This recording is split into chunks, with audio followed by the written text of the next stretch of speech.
नमस्कार, मेरा नाम है डॉक्टर अभिषेक। मैं गंगाशील हॉस्पिटल बरेली में कैंसर एक्सपर्ट के तौर पे काम करता हूँ। आज हम बात करेंगे लंग कैंसर के बारे में। अभी कुछ समय पहले फिल्म अभिनेता संजय दत्त को लंग कैंसर होने की खबर आई थी, जिसके इलाज के लिए उन्होंने अपना ट्रीटमेंट शुरू करवाया यूएस जाके, और अभी फिर दूसरी एक और खबर आई कि अभी उनकी स्थिति अच्छी है और बीमारी से मुक्त हो चुके हैं। लंग कैंसर विश्व में सबसे ज़्यादा होने वाले कैंसरों में से है और इसके कारण से होने वाली मृत्यु दर भी काफ़ी ज़्यादा है। लगभग कैंसर से होने वाली लगभग 25% जो मौतें हैं वो लंग कैंसर के कारण होती हैं, चाहे वो पुरुषों में हो चाहे महिलाओं में हो। लंग कैंसर की अवेयरनेस बढ़ाना इसीलिए बहुत ज़रूरी है और नवंबर को लंग कैंसर अवेयरनेस मंथ के तौर पे मनाया जाता है। लंग कैंसर या फेफड़ों के कैंसर की अवेयरनेस या उसकी जागरूकता इसलिए भी ज़रूरी है क्योंकि लगभग 90% जो लंग कैंसर होता है वो सिगरेट स्मोकिंग के कारण होता है। ये एक ऐसा कारण है जिससे बचा जा सकता है, जिसको दूर किया जा सकता है, और इस कारण से बहुत सारे मरीज़ और उनके परिवार जिनको इसके कारण से दुख झेलना पड़ता है, तकलीफ़ झेलनी पड़ती है, उससे बचा जा सकता है। लंग्स, जैसे कि हम जानते हैं सभी, हमारे शरीर में छाती के अंदर दो गुब्बारेनुमा स्ट्रक्चर्स हैं। गौर से देखें तो दो गुब्बारेनुमा नहीं हैं, बहुत छोटे छोटे गुब्बारों के दो गुच्छे जैसे हैं, एक राइट साइड में और लेफ़्ट साइड में। हमारे शरीर में ऊर्जा का कोई स्रोत नहीं होता है। ऊर्जा के लिए हमें खाना खाना पड़ता है, उसको शरीर हमारा मेटाबॉलाइज़ करता है। उसके मेटाबॉलिज़्म के लिए या उस खाने से ऊर्जा बनाने के लिए हमें ऑक्सीजन की ज़रूरत पड़ती है। फेफड़े हमारे यही काम करते हैं कि जो वायु हमारे शरीर के अंदर जाती है उसमें से ऑक्सीजन को लेके वो ब्लड में पहुंचाते हैं, और ये ऑक्सीजन सेल्स पे जाती है, वहाँ पे मेटाबॉलाइज होता है खाना, और उससे ऑक्सीजन का प्रयोग करके खाना मेटाबॉलाइज किया जाता है और कार्बन डाइऑक्साइड बनती है। ये कार्बन डाइऑक्साइड बाई प्रोडक्ट है, ये हमारे शरीर के लिए नुकसानदेह है, और ये खून के रास्ते ही वापस फेफड़ों में आती है और यहाँ से फिर वापस उसको शरीर से बाहर निकाल दिया जाता है सांस के द्वारा। ये मेन फंक्शन है फेफड़ों का। फेफड़े जो हमारी श्वास नली है यहाँ से आती है और यहाँ पे दो हिस्सों में विभाजित होकर दोनों फेफड़ों में वायु ले जाने का काम करती है, और इसके बहुत छोटे छोटे हिस्से होते हुए नीचे जो हम कह रहे हैं कि गुब्बारों के गुच्छे होते हैं, उन सब के छोटे छोटे डिवीज़न होते होते वहाँ तक हम पहुँचते हैं। ये बिल्कुल एक बड़े पेड़ की जैसे होता है जहाँ पे ऑक्सीजन और कार्बन डाइऑक्साइड का एक्सचेंज होता है। अब अगर हम ये जानने की कोशिश करें कि कैंसर या लंग कैंसर क्यों होता है, तो उसमें कोई भी कारण ऐसा हो जो नुकसान पहुंचा रहा हो म्यूकोज़ा को, और उसके कारण उसमें म्यूटेशन हो जाए, जब भी नए सेल्स बन रहे हैं उसमें कोई बदलाव आ जाए और वो एबनॉर्मल बनने लग जाएं, लगातार बनते रहें, बढ़ते रहें और आसपास के हिस्सों में फैलने की भी कोशिश करें, तो उसको वहाँ वो कैंसर कहलाता है। लंग कैंसर को दो हिस्सों में विभाजित किया गया है। कई प्रकार के लंग कैंसर हो सकते हैं, लेकिन मोटे तौर पे दो हिस्सों में उनको विभाजित किया गया है, उनकी प्रोग्नोसिस के हिसाब से कि कैसा उनका असर आएगा, कितना तेज़ी से बढ़ता है, और दूसरा किस तरीके का ट्रीटमेंट किया जाएगा। एक हिस्से में को बोला जाता है स्मॉल सेल लंग कैंसर, और दूसरे में जिसमें कई और प्रकार के लंग कैंसर आते हैं उनको बोला जाता है non small cell lung cancer. कारणों की अगर हम बात करते हैं कि लंग कैंसर क्यों होता है, तो सबसे बड़ा कारण तो तंबाकू का प्रयोग है। चाहे वो सिगरेट हो, बीड़ी हो, चिलम हो, हुक्का हो, किसी भी तरीके से तंबाकू का प्रयोग किया जा रहा है, तो वो अंदर हमारे फेफड़ों को नुकसान पहुंचाता है और कहीं भी सेल में म्यूटेशन होकर वो कैंसर बन सकता है। इसके अलावा अभी एयर पोल्यूशन के बारे में भी नई स्टडीज़ आ रही हैं और बहुत सारी जानकारी मिल रही है कि जितना पोल्यूशन बढ़ता जा रहा है वो भी लंग कैंसर का कारण बन रहा है। इसके अलावा कभी ऐसा रहता है कि रेडिएशन का प्रयोग अगर रहता है, चेस्ट एक्सरे या सीटी स्कैन किसी मरीज़ के कई बार होते हैं या किसी को ज़रूरत पड़ती है ऐसी, तो उसके कारण से भी, रेडिएशन के कारण से भी लंग कैंसर होने की संभावनाएं रहती हैं। लेकिन मेन चीज़ जो ज़रूरी जानने वाली है कि सिगरेट स्मोकिंग और पोल्यूशन से अगर हम बचें तो लंग कैंसर को काफ़ी हद तक कम किया जा सकता है, उसके इंसिडेंस को कम किया जा सकता है, और जो उसका प्रभाव परिवारों पे पड़ रहा है उसको हम कम कर सकते हैं। और सिर्फ परिवारों पे नहीं, पूरे समाज पे उसका असर पड़ता है। सरकारें उसके लिए तरीके दे रही हैं, बहुत सारे एड्स देती हैं ताकि मरीजों का इलाज हो पाए, बहुत सारे रिसोर्सेज पे लोड पड़ता है, हॉस्पिटल्स पे लोड पड़ता है। अगर हम बचाव कर पाते हैं तो ये सारी चीज़ें अपने आप से कम हो जाएंगी। लंग कैंसर के सिम्टम्स क्या होते हैं या उसके लक्षण क्या होते हैं? ज़्यादातर देखने में आता है कि लंग कैंसर देर में पता चलता है। बहुत सारे लोग ये हर कैंसर के बारे में मानते हैं कि कैंसर देर में पता चलता है, परंतु ऐसा है नहीं। अगर हम अपने शरीर की बात सुन रहे हैं, शरीर हमें कुछ बता रहा है कि कोई परेशानी है, अगर उस पर ध्यान दे रहे हैं, तो कैंसर या किसी भी अन्य बीमारी का समय पे पता किया जा सकता है। लंग कैंसर के साथ में थोड़ी सी परेशानी रहती है, क्योंकि खासकर विकासशील देशों में, जैसे भारत जैसे विकासशील देश हैं, तो यहाँ पे ट्यूबरकुलोसिस या तपेदिक बहुत ज़्यादा पाया जाता है। टीबी के और कैंसर के सिम्टम्स काफ़ी हद तक मिलते जुलते हैं, तो बहुत बार ऐसा होता है कि जब तक सिम्टम्स बन रहे हैं या पता चल रहे हैं, तो पहले टीबी का इलाज चलता है और उसके बाद फिर जब गांठ बड़ी हो जाती है तब पता चलता है कि वहाँ कैंसर बन गया है। जब भी हमारे शरीर में गांठ बनेगी फेफड़े के अंदर, तो शरीर उसको एक बाहरी पदार्थ की तरह उसको मानेगा। जैसे कभी हमारे खांसी होती है, बलगम बनता है शरीर में, तो शरीर उसको खांस के बाहर निकालने की कोशिश करता है।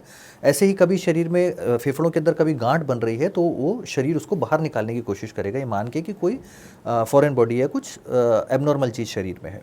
लेकिन उसको निकलना तो पॉसिबल नहीं है, तो इसीलिए जो मेन सिम्टम आता है फेफड़ों के कैंसर में, वो आता है खांसी।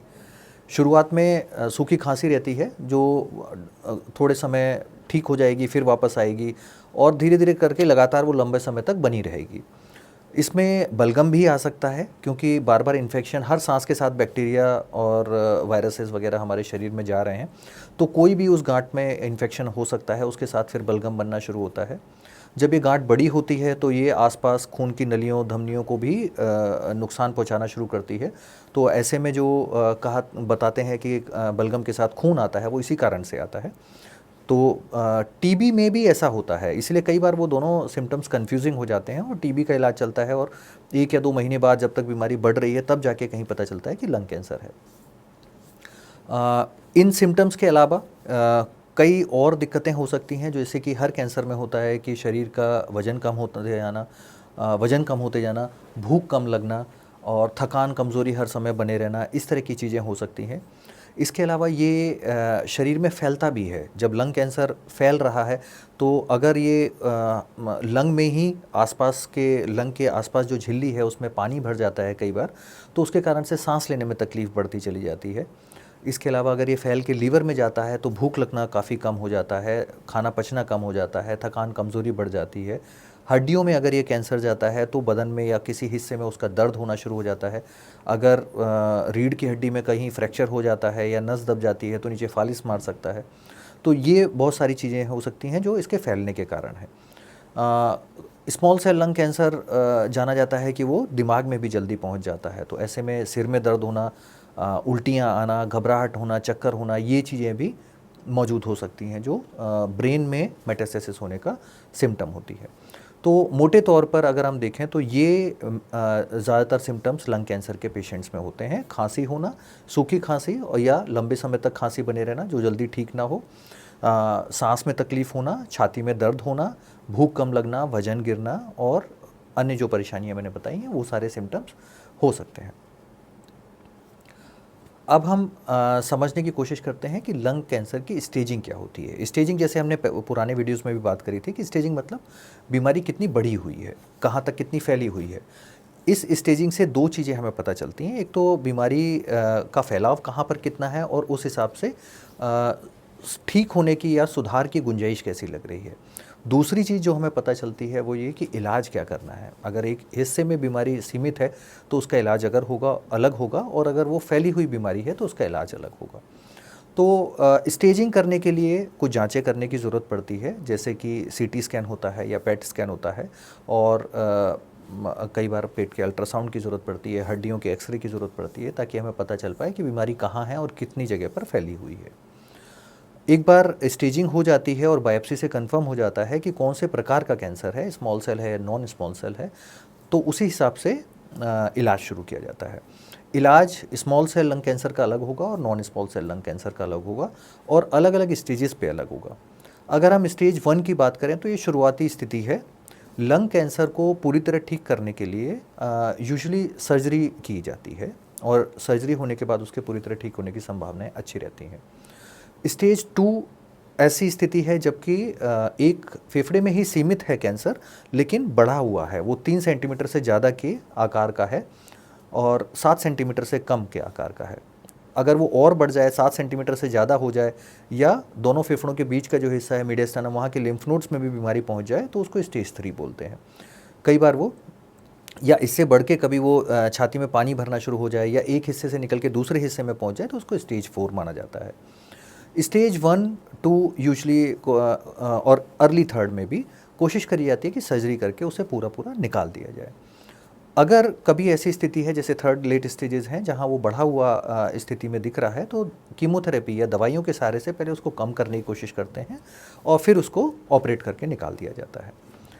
स्टेज 4 में यूजली कीमोथेरेपी का रोल रहता है या रेडिएशन थेरेपी का रोल रहता है। अगर कहीं हड्डी वगैरह में फैला है तो उसमें आराम देने के लिए रेडिएशन दिया जाता है। कीमोथेरेपी इसलिए दिया जाता है क्योंकि कीमोथेरेपी शरीर में खून के रास्ते कई जगहों पर जाती है, और जहाँ जहाँ बीमारी है उसको घटाने की कोशिश करती है, उसे कंट्रोल करने की कोशिश करती है। तो स्टेज 4 में पूरी तरह से ख़त्म करना बड़ा कठिन काम है, बहुत मुश्किल है।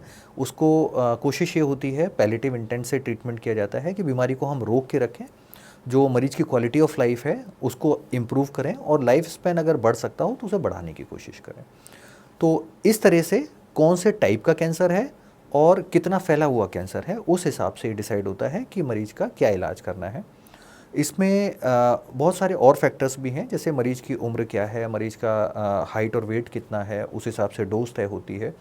और अब कीमोथेरेपी और इसके अलावा रेडिएशन का अच्छा रोल है, जहाँ पे सर्जरी पॉसिबल नहीं है, चाहे वो बीमारी के आकार के कारण से हो या मरीज़ की अपनी स्थिति के कारण से हो, उसकी उम्र के कारण या दिल की और बाकी अन्य स्थितियों के कारण से हो।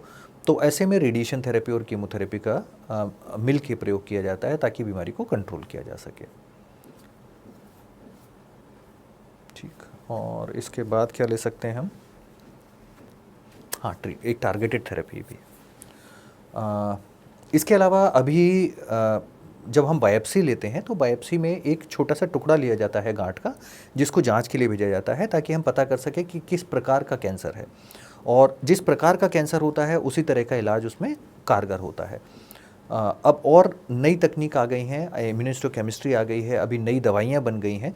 अब हम रिसेप्टर लेवल पे चेक कर पाते हैं कि कौन से रिसेप्टर्स उस गांठ में पॉजिटिव हैं। तो ऐसे में हम टारगेटेड थेरेपी उसमें यूज़ कर सकते हैं, इम्यूनोथेरेपी उसमें यूज़ कर सकते हैं, कि जो सिर्फ उसी सेल्स पे जहाँ वो पॉजिटिव रिसेप्टर्स हैं उन पे जाके अटैक करेगा, उनको ख़त्म करने की कोशिश करेगा या उनको ब्लॉक कर देगा, और बाकी नॉर्मल सेल्स पे बहुत कम असर आएगा। तो अगर ALK पॉजिटिव या इस तरह के और दूसरे EGFR पॉजिटिव कैंसर्स आते हैं, तो उसमें कई बार ऐसा रहता है कि सिर्फ टैबलेट या कैप्सूल फॉर्म से बीमारी को कंट्रोल किया जा सकता है। कई बार कीमोथेरेपी की डोज डेंस कीमोथेरेपी वगैरह की या रेडिएशन की ज़रूरत नहीं पड़ती है, और उसी के साथ काफ़ी लंबे समय तक बीमारी को कंट्रोल किया जा सकता है। तो टारगेटेड थेरेपी, इम्यूनोथेरेपी भी अब नए ऑप्शंस में आ गया है, जो खासकर नॉन स्मॉल सेल के सब टाइप्स में देखने में या प्रयोग करने में आता है। आशा करता हूँ कि आपको कुछ जानकारी मैं दे पाया हूँगा। वीडियो को देखने के लिए थैंक यू, और आपके अगर कुछ सवाल हों तो ज़रूर उसको कमेंट सेक्शन में डालिएगा। किस तरह के वीडियोस आप देखना चाहते हैं, क्या आप जानना चाहते हैं, वो उसमें डालिएगा। हम कोशिश करेंगे कि आपके सारे सवालों का जवाब दें, और जो वीडियोस आप हमें बताएंगे, गाइड करेंगे, हम उन विषयों पे और नए टॉपिक्स पे वीडियोस बनाएंगे। Thank you.